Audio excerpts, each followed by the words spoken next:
Hello, my motor enthusiasts. You're tuned in to F1 Motor Fever podcast. Hello there, Enzo. It's been quite a year in Formula One, hasn't it? Indeed, William.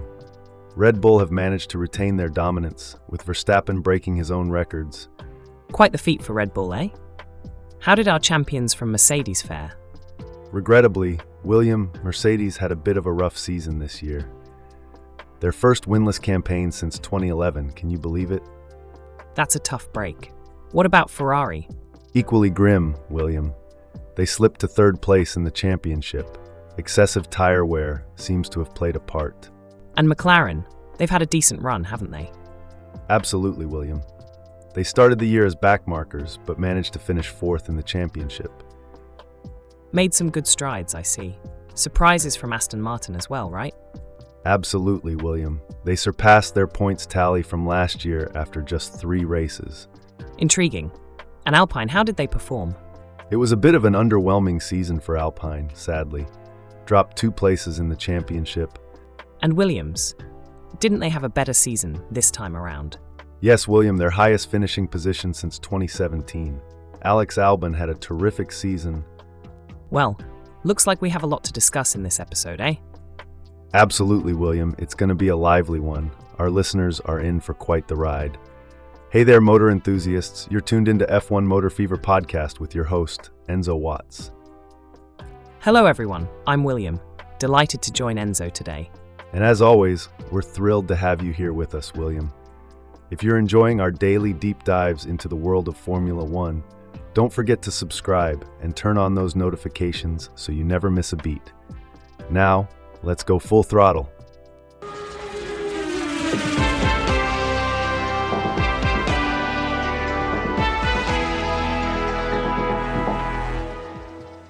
So the 2023 season was very much the year of Red Bull, continuing their championship form from 2022.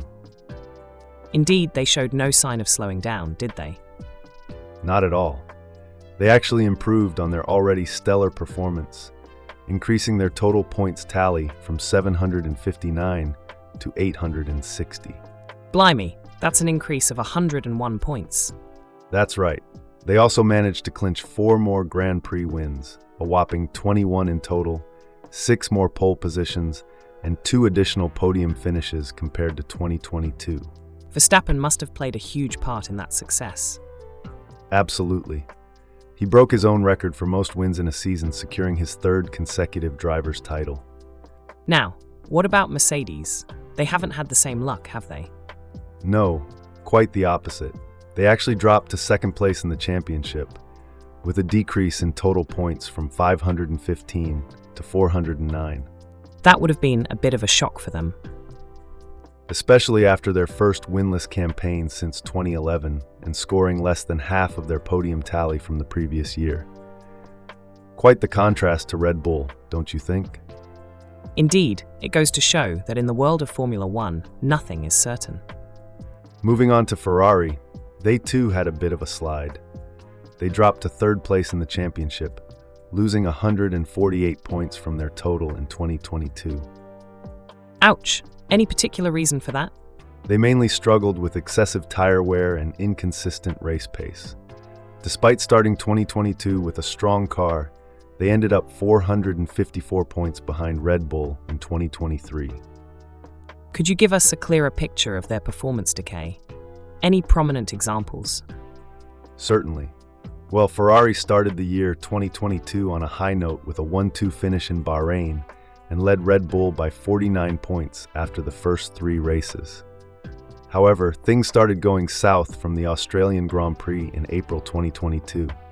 Since then, they've won just 3 Grand Prix. That's quite the tumble. And what about their drivers? Charles Leclerc finished 5th in the drivers' standings, while Carlos Sainz, who secured the only non-Red Bull victory of 2023 in Singapore, came in 7th. Quite a shift in fortunes then. And McLaren, how did they fare? McLaren had a remarkable turnaround in 2023. They started the year with no points from the first 2 races, but they implemented significant updates in July that turned their fortunes around. Such as? They managed to secure 9 podium finishes and a sprint race victory in the latter half of the season, which led to them climbing up to fourth place from sixth before the upgrades. Let's shift gears and talk about Aston Martin, one of the surprise packages of 2023. They made a massive jump, besting their 2022 points tally after just 3 Grand Prix in 2023. That's some leap. Any particular reason for this meteoric rise? They started the season with the second quickest car, thanks to aggressive developments over the winter. This resulted in the AMR 23 being 2.4 seconds quicker than its predecessor in the first qualifying session of the season. Yet they seem to have slowed down, haven't they? Yes, other teams eventually caught up and overtook Aston Martin in the championship. They only managed to score 2 podiums in the final 14 Grand Prix. I suppose it's still a significant improvement from 2022. Absolutely, it's a massive turnaround from a year where their best result was 6th in Azerbaijan, Singapore, and Japan. Now what about Alpine? How did they fare? Alpine had a bit of a disappointing year in 2023, dropping 2 positions in the championship and scoring 53 fewer points. Any specific challenges they faced? They struggled with their A523 car, which was inconsistent and often suffered at high speed and low downforce circuits. Additionally, reliability was an issue with Esteban Ocon retiring from 6 Grand Prix. Moving on to Williams, they were among the most improved teams in 2023, achieving their highest finishing position since 2017. Quite the comeback, eh? Indeed. Their key improvement was in terms of straight-line speed. Alex Albon topped the speed trap in Canada at 213.1 mph. He had a terrific season, finishing 13th in the championship. It seems like there was a bit of struggle for his teammate Logan Sargent. What happened there? Well, Sargent had a tough season, scoring just 1 point. However, he'll get another chance as he has been retained for 2024. That's good to hear. Everyone deserves a second chance. Speaking of second chances, ever wonder what would happen if F1 teams got a do-over for each race? Imagine Mercedes requesting a rerun because Hamilton didn't get the pole. Ha ha ha, I reckon we'd have never-ending races then. And think about the number of trophies they'd have to craft if drivers kept dropping them like Norris did to Verstappen's trophy. Ha ha ha. Ha ha ha, that was a sight, wasn't it? A proper laugh indeed. Quite a lot of trophy crafting, I'd imagine. Let's keep our engines running and talk about Alfa Romeo. It seems they had a tough season. From what I gather, they had a promising start, but lost steam. That's right. They started with a double points finish in the 2022 season-opening Bahrain Grand Prix. They managed to score 51 points in the first 9 Grand Prix, but then their performance waned, scoring only 4 in the following 13. That's a significant drop. What happened? They were slow on upgrades in the latter half of 2022, and unfortunately, this lackluster form carried over to 2023. They scored just 16 points across the entire season. Sounds like they were struggling with development. Yes, they failed to meet their targets for the season, and were mostly playing catch-up when it came to upgrades. It's a shame because it resulted in Valtteri Bottas finishing 15th in the Drivers' Championship, 5 places lower than 2022. What about Haas? How did they fare? Haas, like Alfa Romeo, started the ground effect era with much optimism. They even secured points in 3 of the 4 opening races in 2022. However, the 2023 season was a different story. Sounds like another case of high hopes and harsh reality. Indeed. It's a bit like planning a road trip without checking the fuel gauge. You're all set to go, but then you realize you're running on empty. Ha ha ha! That's one way to put it. Let's hope they've got a full tank for 2024. The Haas team was grappling with tire overheating issues during the races, which put them at a substantial disadvantage. Despite valiant efforts from their drivers Nico Hülkenberg and Kevin Magnussen, they managed only 4 points finishes in the season. Oof, that's a tough spot to be in. Absolutely. It's like being in a high-speed chase with a flat tire.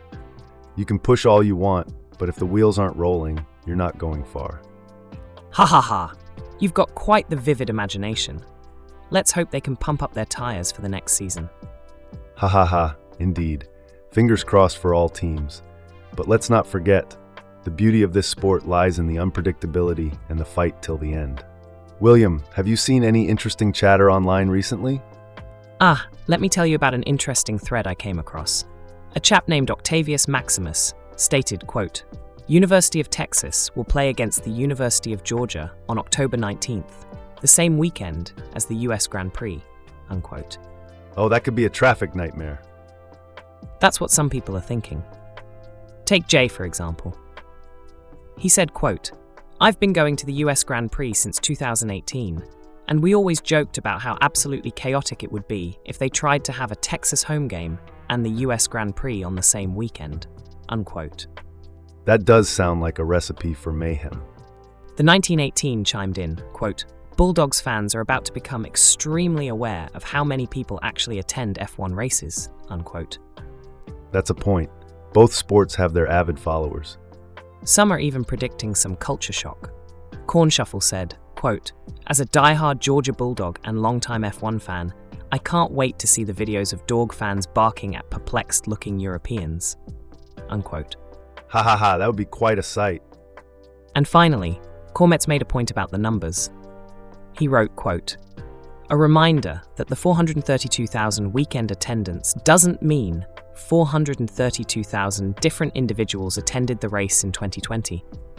It's probably around 200,000 to 250,000 individuals in total, unquote. That's an important clarification. It'll be interesting to see how this all pans out.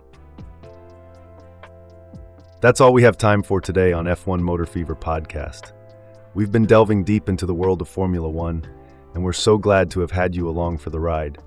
Don't forget to subscribe and hit the notification bell so you won't miss any future episodes. And remember, every share, like, and comment makes a real difference to us. So spread the word among your friends and fellow Formula One enthusiasts. Indeed, and mark your calendars. We've got plenty more where this came from. I won't spill the beans just now, but let's just say you won't want to miss what's coming up. We're both really grateful for your company, and we can't wait to see you back here for the next episode. Until then, keep your passion for Formula One burning bright, and remember, Enzo and William, pedal to the metal, keep your gaze on the road. Our channel's content is pure gold.